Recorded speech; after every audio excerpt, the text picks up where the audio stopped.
Great, thank you everybody for coming. I hope you can all hear me okay. We were just waiting for our lovely banner to be put in place. Walking on the sunshine is the topic for this session at IMHX. My name's Clare Bottle, I'm the Chief Executive of the UK Warehousing Association, and I'm really delighted to be joined by a fantastic panel of experts. We've got Laurence from Delta EE, who wrote our new report. We've got Kevin from the Solar Energy UK, which is the trade association for the solar industry. We've got Thomas from Savills, who are an estate agency, and Thomas's expertise is particularly in energy. And we've got Jenna, and she's from Potter Group and has experience of installing solar on warehouses. So a real wide range of experts here. And what we're going to be talking about is a great new report which we've published. There are actually two documents available from the UK Warehousing Association. The first is a freely available research document which sets out the case for solar on warehouse roofs. And the second is a document which is available to our member companies only, a benefit of membership of the UKWA, which you can ask about at the UKWA pavilion, which is located up at the back there. You can probably see our logo hanging from the ceiling, and that is a toolkit, a how-to guide for landlords or tenants who want to have a go. So just to sort of set the scene, I will just explain that estate agents like Thomas tend to think of a category of warehousing that is warehouses 100,000 square feet or bigger. That's kind of a big warehouse. And within that category, there are something like 2,000 of those warehouses across the UK, and on average, they'll be bigger than this hall that we're in right now. If you took a small proportion of those warehouses and installed solar panels on half of the roof space, you'd be able to double the solar capacity in the UK, which is currently about 4%. About 4% of our energy in the UK comes from solar, but you could double that using a tiny fraction of warehousing alone, and yet people are not doing it. So one of the things we want to do as a trade association is to help the sector to solve that problem ourselves, and we're also interested in working with partners to be able to unlock some of the more difficult challenges that you might encounter. So, without further ado, I'll come to you, Laurence, and maybe you can tell me a little bit about what's been going on. And in fact, before I do that, maybe I'll just check with the audience to see what kind of expertise we've got in the room. So if you're responsible for some kind of warehousing, if you've got a warehouse, could you just raise your hand? So we've got a few people around the room. And if you've already got solar on that roof, keep your hand up. Not so many. So that's good. That's exactly the kind of people we want to talk to, right, Laurence? Tell us about the report. Right. What did we research and what did we find? You'll hear me okay? Great, thank you. So in this research report, we set out to answer really just two main questions. First, what are the main benefits of rooftop solar in warehousing, both looking at it from a sector perspective, but kind of nationally and locally as well. And secondly, why hasn't it been deployed more widely to this point? What are the barriers to deployment and the reasons why that hasn't happened? And we found, especially now with electricity prices, going through the roof, the economic case for solar and rooftop solar in warehousing has really changed and dramatically shifted, with the return on investment and the payback times dropping by a number of years and really, changing the dimension for warehousing. Equally, we see it's got huge benefits looking towards 2030 environmental targets and also preparing businesses, for meeting their environmental obligations to meet their targets in 2030. We did identify some barriers in terms of getting good grid connections, in terms of the complexities of installing solar and understanding the process of getting solar installed, as well as the upfront costs. And I'm happy to discuss those through the panel today and answer any questions. Great, thank you for that excellent introduction. So, Kevin, maybe I could come to you next, and you can talk to us from a Solar Energy UK perspective. Tell us about solar energy in the UK and maybe a bit about the government's position. Sure, thank you. So the short version is that all three segments of the UK solar market, so that's residential rooftop, commercial rooftop sector, and also the ground mount sector, are absolutely flying. They've been fully subsidy-free since 2019, and as Laurence has just been saying, the economics sort of speak for themselves, which is why the commercial rooftop deployment this year is at absolute record levels. And again, that's been true for the last couple of years. Policy-wise, the government is basically very supportive of rooftop solar, and in the energy security strategy published in April this year, as an overall target, the government said that it expects a five-fold increase in solar deployment by 2035. It's about 15 gigawatts at the moment. For context, a new nuclear plant being built at Hinkley is about 3 gigawatts. So we're talking about a very significant increase in policy support over the years. There are a few policy barriers. Laurence has already mentioned grid, and I know Thomas has some specific expertise about some of the sort of commercial aspects in Scotland in particular, and very happy to talk about those in more detail. Great, I think that's a really good introduction to the position. So maybe I could hand over to Thomas next. Could you tell us a bit about what this all means for warehousing, and what are occupiers and landlords in the warehousing sector saying to companies like Savills about energy? Thank you, Claire. Well, we're now inundated with solar inquiries, and that's been driven by two factors. Over the last few years, it's actually the ESG drivers and net zero commitments, whether it's net zero commitment from the company themselves or the people within their supply chain or the clients that they're working for. But obviously with the increase of energy prices, that's really focused people's mind in on how to reduce their energy costs. The reality with solar is that once you've installed the panels, you've got a fixed price of electricity over the life of those panels. And the cost of that electricity, if you span it over the 30 years of the panels, it can come in about 8.5 pence per unit. And I suspect that most people would bite my arm off if I could sell them power at 8.5 pence at the moment. And that's what's leading now to payback periods of 4 years or less. And that, there's no escaping from that. That's just pure economics. The solar panel prices have come down 80% in 6-7 years, and they are now at a stable price, whereas electricity prices and going to your supplier, it's continually going up and it's going to stay at a high level. So we expect that margin to be in place for a good few years. Great.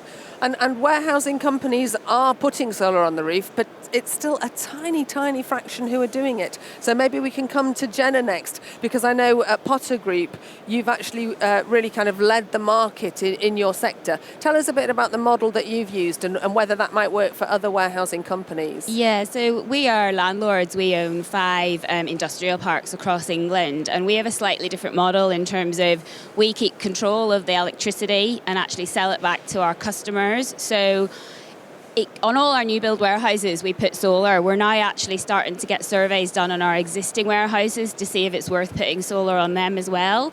And basically, we can then keep control of the electricity, speak to the supplier.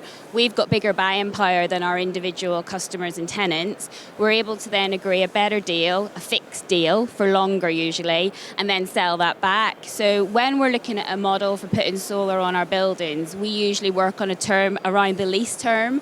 So at the minute, it's anything from about 5 to 8 years payback. So rather than reducing that payback, because the energy prices are getting more expensive, we actually pass that saving on to our customers. So just for instance, at the minute, we're charging our customers 16p a unit, so not quite 8, but 16, which if you compare it to a recent market quote, I think that's up at about 34, 35. So obviously, we're up for renegotiation in about a year's time. I don't think we'll probably get as good a deal again, but it just means we can pass on that saving not just to the customer who the solar's on either, it's to all customers in our estate, so all our customers are benefiting. Wow, that sounds really interesting, but not everybody does it that way, I don't think. Is there anything more you can tell us, Thomas, about how other warehousing companies might use perhaps different models to what Jenna's described? I think Jenna touched on a really important point, which is that her company's taking ownership of the energy and the connection across the whole estate, and they're providing an energy service to the occupiers on the estate. So the ability to do that removes some of the complication between then the landlord and the tenant, and that's what we do see as one of the main barriers.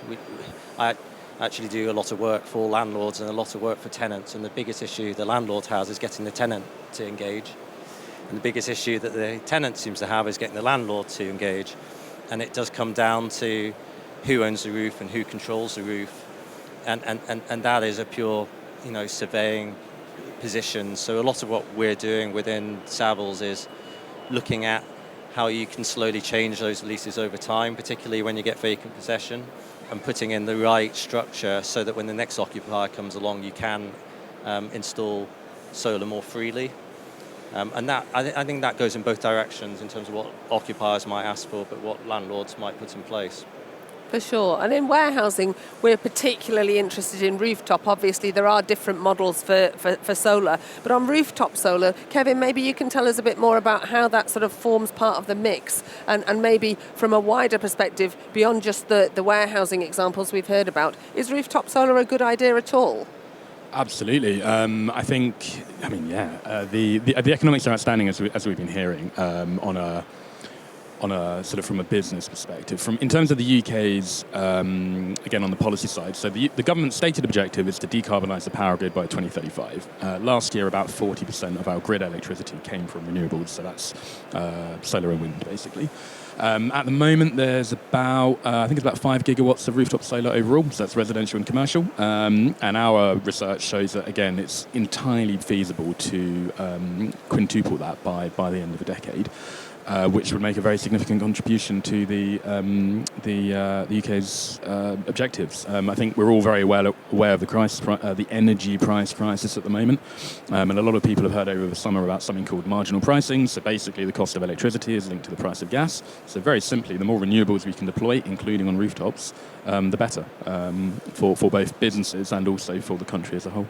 Great, thank you. And Laurence, you talked to lots of different people when you were conducting the research, including quite a lot of members of the UK Warehousing Association. Are you detecting any kind of change in how people feel about this? Because when we look at the deployment of solar on warehouse rooftops right now, I don't think anybody has an exact figure for how much there is, but experts like you have been telling me it's probably less than 5%. Do you think we could improve? 100%. There doesn't feel like there was a shift that a lot of people, tenants and owner-operators really looked at solar about a decade ago when the subsidies, the feed-in tariffs were very high, and it seemed like this is a good time to get in. And a lot of those that exist now were people who got in at that time, and they reaped the rewards of those subsidies. But then as you got towards 2020, that kind of slowed down and more or less disappeared. But the feeling was that a lot of people really woke up at the start of this year and said, oh, wait a minute, we need to look back into solar again, and they're hungry to find out, what's the best way for us to do it, considering all the other kind of challenges that the businesses face at the time. But there's definitely a change. And also, one of the key points that Thomas said about this, challenge between tenants and landlords, hinting that there's some change in some landlords, the perspective of investors and institutional investors in investing into greener properties and greener, assets in general might change the perspective of some of the landlords in terms of supporting solar on their roofs and finding solutions to the contractual problems as well. Yeah, sure. And Kevin, have you got something else you'd like to add on that? Thanks. Yeah, I just wanted to add, so I suppose I'm not a warehousing expert, of course, and I can understand why historically you've got a big shed, basically, with potentially not that high demand, and it's a point that Laurence makes in the report very well. But we're talking about, at the moment, payback periods, as Thomas said, of less than 4 years at present. We're in a building full of complex process and industrial equipment, all of which has electrical load, and I'm sure many of your members have got big demands coming down the line from chilling, and in particular the electrification of heat and transport. So if you've got HTVs and so on that in future will end up being electrified, some of them, and are needing to recharge on site as and when they pick up and drop off, and you're able to meet some of that demand from your own roof, from your own premises, the economics are only going to improve. So that's point one. The other point, Thomas has alluded to it, is that yes, you get the absolute saving from a financial perspective, but you also get price stability. Because all of the cost effectively is basically in the capex plus the cost of financing, you know what you're going to be charged on the proportion of electricity you're generating from your solar system for the entire lifetime, which is potentially 35 years plus. So you've got guaranteed price stability on whatever it may be, 50% of your energy costs. So you're reducing your exposure to the volatility, which is one of the challenges, of course, that we're all facing as consumers, but also as businesses, and will be, over the winter as well. Right, good point. So we're going to open it out to some questions from the audience, and I think there's going to be a roving mic coming around. I don't know who's doing that. Have we got a roving mic? No? Daisy, can you find out what's happening? Oh, great, thank you. So we'll open it out to some questions from the audience. I'm hoping that we will have whetted your appetite with some of what you've heard so far. So please do introduce yourself and say who you are and where you're from. Raise your hand if you've got a question for our panel.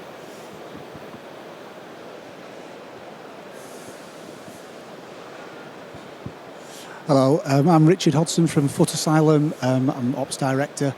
We're looking at putting solar on the roof of we've got 2 warehouses. My question really is, we're trying to engage with our landlord. I'm assuming that they're going to want to contribute, you would expect, but our lease with them runs until 2027. So there's sort of that conversation of, if we spend this money on solar and then move on to a bigger warehouse in 2027, I suppose, how do we negotiate? What should I be expecting from the landlord with regards to contribution? We've got a landlord here on the panel, so I think I might come to you first, Jenna. Have you got any advice? Yeah, we've not had this issue yet, but you would like to think that the landlord would be keen to make a betterment to the building effectively. Where we would be looking at that is if we could tie you into saying that you're going to stay in that building. So effectively, what I would be suggesting we do is we would perhaps contribute towards putting the solar on the building, but we'd say to you, we need your lease renewal to be extended by 5 years, or I don't know if it's a break, we need you to come out of the break, because obviously if we're going to spend money on the building, it is a betterment and it will future-proof that building, but there is also a risk to us that you could leave in 2027, I think you said, and then we get nobody else in. So it's just about my advice, and I'll pass you on to Thomas because he's probably a bit more for me than me, but my advice would be start discussions as soon as possible as you can with them. We are finding from our perspective, landlords and tenants are all wanting to do CSR, and green energy has become a massive thing, especially since COP26. So just start discussions as soon as you can. Thomas. Thank you. I think you touched on an important point there, Jenna, which is who pays for it and what proportion, and then that length of lease. So were you saying 2027 you're there until? So the reality is if you get it in next year now, I think would be the reality. You've got you're on the edge of that payback period if you take all the benefit from it.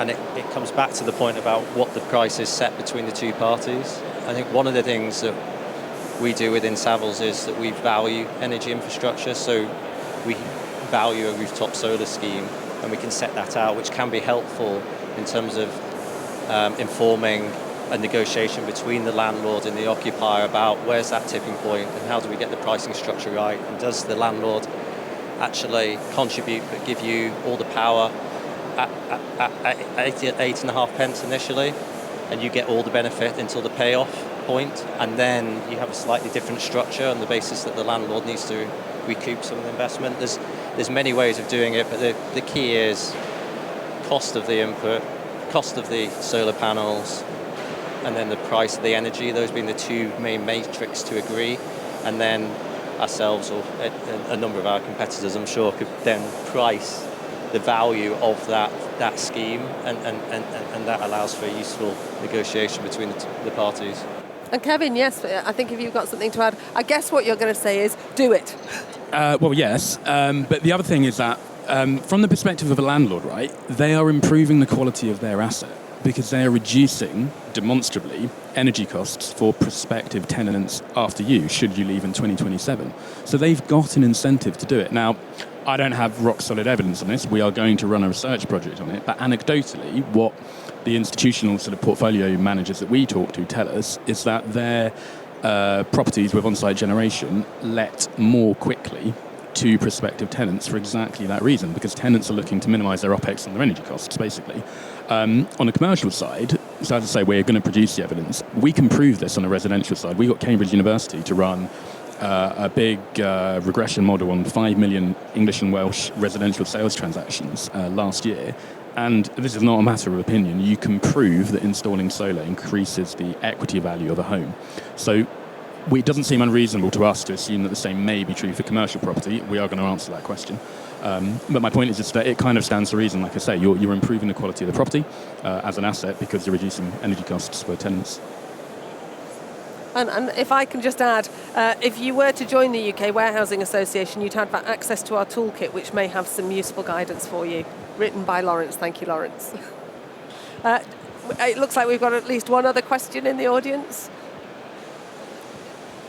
Hi, Darren Beattie from SIG. We're looking at solar panels on our warehousing. Is there any government grant still available? So I think there's something called a super deduction for your investment. It might be something that Kevin can talk to you about. I'm not a tax lawyer with that caveat. There aren't grants at the moment. There's a first-year capital allowance running until the end of this financial year, so next March, which means you can claim back 50% of the value of the system off your corporate tax. So for the sake of argument, you spend £1 million on a solar system, you can claim £500,000 of it back. You obviously still need the capital up front, but in effect, the Treasury has actually consulted this summer on extending those capital allowances until the end of the decade. Well, on extending them. Our position is that they should be extended, and we're hopeful that they will do that.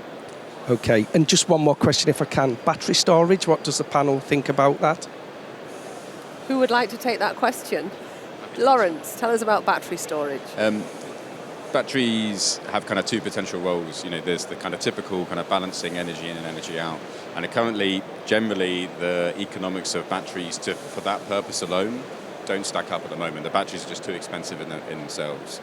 However, there are situations, for example, where the grid connections has limitations, which limits the size of the solar panels you can install and therefore the benefit. Batteries can help because they can limit your export capacity. You can still capture the solar, store it, and use it when there isn't such an issue on the grid capacity. So they do have a role, and they can offset some of these kind of complex issues with grid connections. Further into the future, as the prices of batteries come down, second life batteries come around, we would expect to see a lot more of these installed on pretty much all commercial sites. And I guess it will also depend on what happens to energy prices. So if the energy price went up a lot and the efficiency of the batteries improved and or the price of the batteries came down, then the economics might look different. Absolutely, yeah. It's a trade-off. It's a trade-off between the investment of the batteries and how much they're giving you. There are certainly some battery companies here at the exhibition at IMHX, so worth talking to them, I would have thought. Okay, thank you. We've got another question here. Hi, Nick Taylor, a Charter One Site Energy. We're the largest listed funder of solar projects, listed on the stock exchange last year and raised 150 million to invest in solar PV systems on top of warehouses. So we've got nothing other than delighted that you highlighting the opportunity and support everything, Laurence, and you've been doing at the UK Warehousing Association. So first of all, in answer to one of the questions, who will pay for it? We will.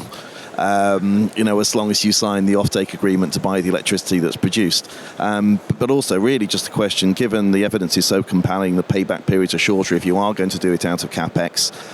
You raise the EPC level of a building probably by one notch if you do the solar installation. Really, if it's only 5%, why do you think people aren't doing it?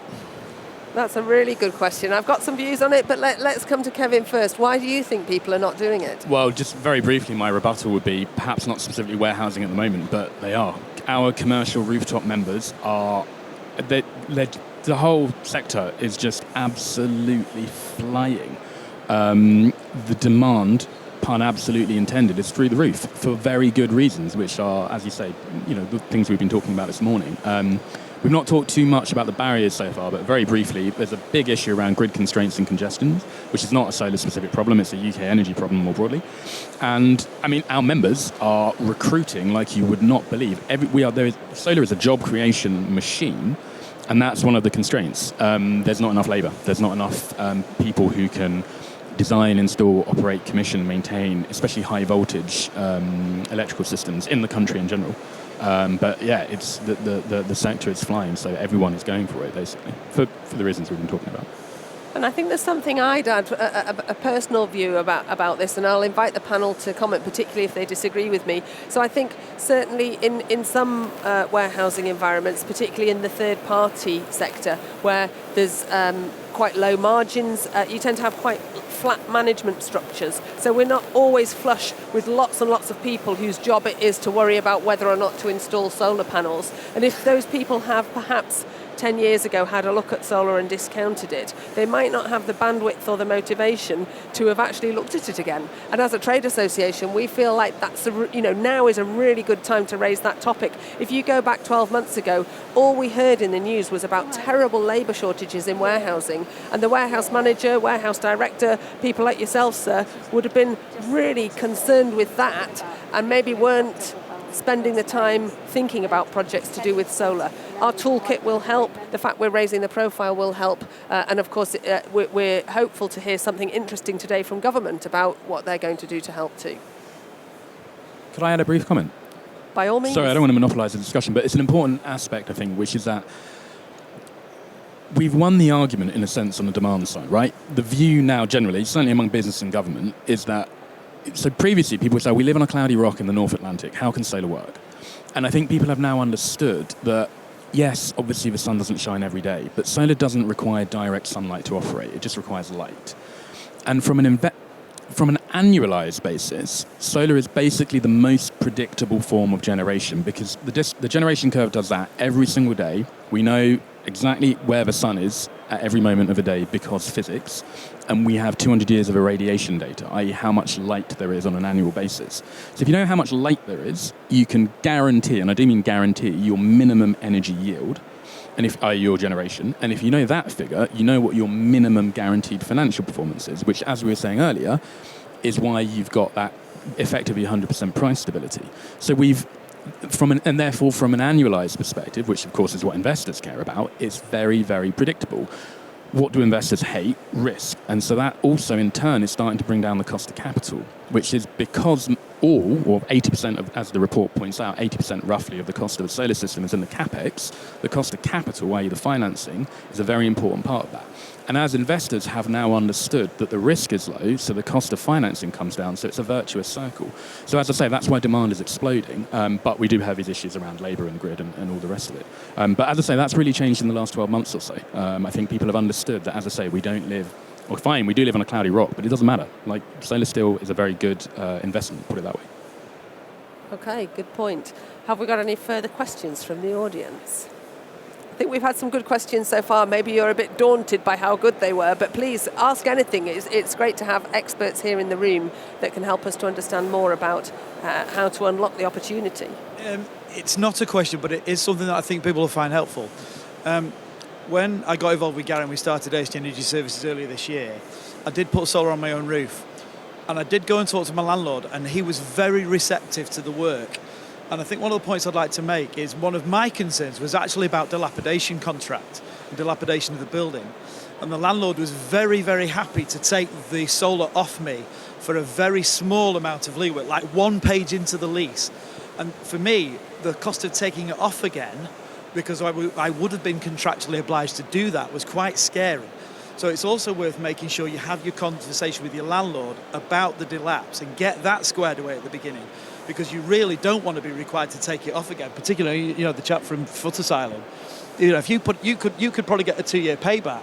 You might want to fund it yourself, but what you don't want to do is be forced to take it off again because of a contractual risk and a surveyor that then gets pedantic about it. To get that squared away again would be my advice. So in the model that Jenna's described, I think yours is a bit different, where the landlord owns it anyway. Yeah, that is slightly different, but I can cover that bit. So basically it's called a license to alter. So anytime you want to make any changes to your warehouse, I'm sure you get a legal document, and effectively you can write anything into that legal document. So I'm assuming that's effectively written in that solar will not be forming part of the dilapidations claim. And as you say, it's literally a 2-pager. It's easy to do, and most landlords will see it as a betterment. So even if you don't have that document, myself as a building surveyor, if I was arguing the case of the tenant, I'd be arguing that's a betterment anyway, and you shouldn't be made to take it off. So, yeah, definitely. But speak to your landlord. That's the key. We'll come back to you in a moment, Tony. But can I just ask Thomas, is there anything more you can add on this? Because I guess at Savills you deal with these leases, don't you? Any comments on dilapidations? It might be something not all the audience are completely familiar with. Well, unlike Jenna, I'm not a surveyor, so I think that's an important statement to make. I think it's been covered very well there. It is as simple as it's been set out. That does follow the advice that we would give a tenant, and yeah, I think it's probably the challenge is really around just having that standard documentation and getting to that point where you have that and you can just send it across. And I wonder if that's going back to the original question from Nick, whether that is maybe one of the limitations is that someone has to ask their lawyer. Lawyer's not dealt with solar before, feels that it's maybe more complicated, there's perceived risk there. So having the ability to have standardized documentation that's signed off, that's recognized, that covers this, is probably a key part of it. Great point, and if I can just add on that, the UK Warehousing Association does have a standard template lease, which was developed for us by solicitors, Waitmans, working in conjunction with Savills, and members of our organisation can come to UKWA for advice on this point if you're a bit worried about it. I might regret saying this, but it may be that someone in my team should help write the green element or the solar element of that, given where we are. Absolutely. Kevin, I think you've got something else to add. Thanks. Yeah, I suppose just one thing we haven't actually covered is just to highlight for everyone's benefit, there are three main ways of financing a solar project. So you do it on balance sheet, so self-funded capex basically, first option. Or you can do it on asset finance, so a standard kind of hire purchase lease agreement, or you can do it on something called a PPA, so a power purchase agreement, which some of the people in the room have talked about. So that's basically where an external funder fronts everything and basically sells you the electricity and takes a cut of the savings as their return on capital. So it's different advantages to all three options, which I think are outlined in the report. Do give it a read because it's very good and it explains these in more detail. Thanks for that, Kevin. Anything else you want to say on that, Laurence? No, not in any great detail, I suppose. The only thing is I would echo the comment that was on the perception of it being, the risk and the perception from some of the people I spoke to has previously been complex, a little bit uncertain, but I think there's a willingness to now re-engage and understand what the risks are now, and I think that's changing, and hopefully the report can help understand those risks. Because it's new, it seems more risky, but actually the evidence shows that it's actually a very low risk investment, and even the contractual side of things, there is many proven solutions to those contractual problems that have been delivered before. So it's just getting the right advice at the right time and engaging early with your landlords and the key stakeholders involved at the earliest possible time, because these things do take time to solve and to get people up to speed, and the earlier you install the solar, the longer your time for getting your payback and your profit. So it's better to do it quickly, and like Kevin said, it's a busy sector at the moment, so the longer you leave it, the more you're going to get behind the queue as well. So I would say act fast. Act fast. So we're drawing towards the time to wrap up, but I can see we've got another question. If you have got a question, you're going to have to ask it straight after this guy, so put your hands up in readiness. I'll be very quick because it's not really a question, but just one thing we've come up across in sort of like the landlord-tenant relationship is, because we are for a different fund, we're a landlord to supermarkets, is that one thing you could do potentially is if you want to, as a landlord, own the solar and sell it to your tenants, you might inadvertently become an electricity distributor and get yourself regulated by Ofgem, which you don't really want to do. So, that's just something else you have to navigate. For sure, but I think that I have heard but there are ways around it. There are ways around it, right? But it's another reason why I think it's just slow. Okay. One last question. Has anybody got something they'd like to ask? It seems like maybe we've covered everything. If we've answered all their questions, surely this means we've unlocked the market. Maybe we're going to see a big glut of warehouse roofs covered in solar. The prediction that comes from National Grid is that we need to double our solar capacity. And as I said at the beginning, warehousing has the capacity to be able to do that. So our sector could be really key to greening the economy and ultimately to meeting the net zero target by 2050, which has been set by the government. I think the new regime that we see in government with Liz Truss as Prime Minister, we're expecting to hear an announcement today. As we understand it, that there's no threat to that commitment about the net zero by 2050. That's still where we're heading for. That's still what we need to do. I think the way that warehouse roofs could be used for solar is essentially unlocking a lot of private capital and not relying on subsidies from government, other than the extension of the super deduction that Kevin alluded to. And that's probably what this government is going to want to support. To want to enable business to contribute to that 2050 target. And this is a really clear way that we could do it. So huge thanks to all four of the panel. Thank you so much for coming along to IMHX today. Thank you to the people at IMHX for hosting this conversation.